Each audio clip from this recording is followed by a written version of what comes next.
সকাল সকাল উঠেই কিন্তু এই শেকটা খেলে কিন্তু এনার্জির লেভেলে আলাদা হয়ে যায়।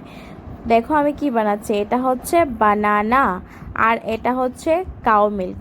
তো আমি বানাবো আজকে বানানা মিল্ক শেক, যার জন্য মিল্ক আর বানানা প্রয়োজন। তার সাথে তুমি অন্যরকম বাদামও ইউজ করতে পারো। এখানে আমি পেস্তা বাদামটা ইউজ করছি, কাজু বাদাম বা অন্য বাদাম কিশমিশও ইউজ করা যায়। তো দেখো প্রথমে আমি সুন্দর সুন্দর করে কেটে নিলাম, দুটো কলা কেটে নিলাম আমি ডুমু ডুমু করে। তারপর এখানে আমি মিল্ক ইউজ করছি। তোমরা কিন্তু চাইলে এটাকে একটু ফুটেও নিতে পারো, তো রটা খেতে আমার ভালো লাগে, তার জন্য রটাই আমি দিলাম। তারপর কলাগুলো দিয়ে দিলাম, তারপরে যে বাদাম কুচি করেছি এটা দিয়ে দিলাম, একটু চিনি দিলাম। তারপরে কিন্তু চিনিটা কম খাই বলে একটু গুড় দিয়ে দিলাম, আর গুড় দিলে গুড়ের ফ্লেভারটাও আসে, এখানে আখের গুড় বলে কথা।